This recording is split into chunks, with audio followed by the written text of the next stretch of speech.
Herkese salam. Kanalıma ve yeni videoma hoş geldiniz. Bu videoda sizinle kələm dolma formasında necə turşu hazırladığımı sizinlə bölüşəcəm. İndi isə keçək hazırlanma qaydasına.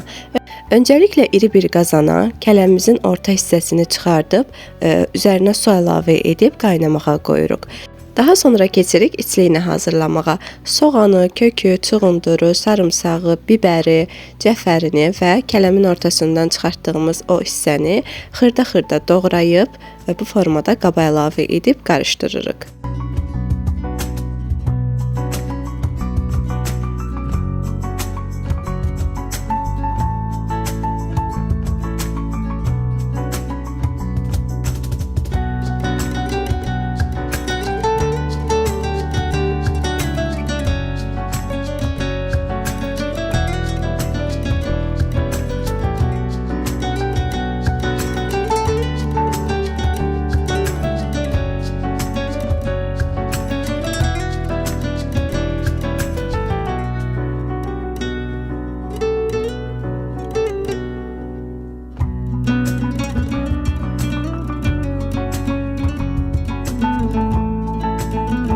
Tərəvəzləri bu formada doğrayıb bir qaba əlavə etdikdən sonra üzərinə 2 xörək qaşığı duz əlavə edib yaxşı-yaxşı qarışdırırıq. Üzərinə bir ağırlıq qoyub kənara qoyuruq ki, acı suyu çıxsın. İndi isə keçək marinə suyunun hazırlanma qaydasına. Qazana su, sirkə, dəfnə yarpağı, duz, yumru istiot əlavə edib qaynadırıq.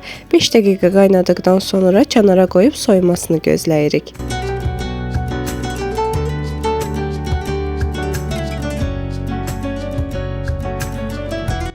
İçliyi bu formada əlimizlə möhkəmcə sıxıb bir qazana əlavə edirik.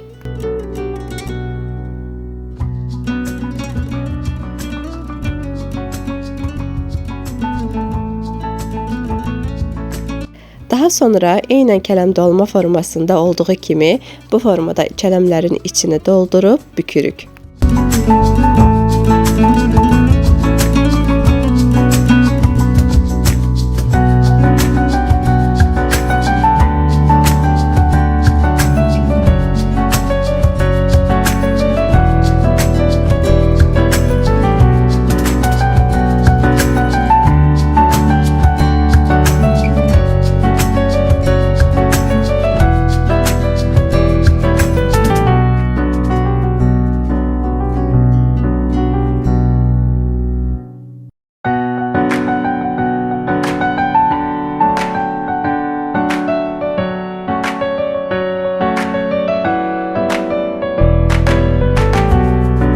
Turşularımızın hər birini büküb hazırladıktan sonra bankamızın alt hissəsinə bu formada soyuyan marinə suyumuzdan əlavə edirik. Daha sonra sırayla gördüyünüz kimi bu formada sırayla bankaya yığırıq. Ən sonda isə üzərinə 1 çay qaşığı şəkər tozu əlavə edirik. Əgər turşuda şirnilik sevmirsinizsə siz əlavə etməyə bilərsiniz. Və ən sonda üzərinə soyudulmuş marinə suyunu əlavə edib qapağını çox möhkəm olmayacaq formada bağlayırıq.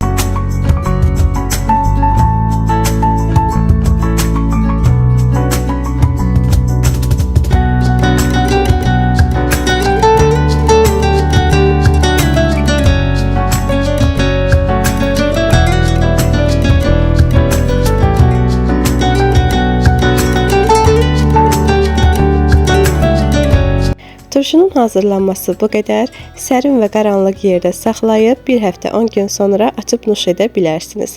Hazırlayan hər kəsə nuş olsun. Yeni videolardan xəbərdar olmaq üçün kanalımıza abunə olmağı, videomuzu bəyənməyi və fikirlərinizi bizimlə bölüşməyi unutmayın. Hələlik!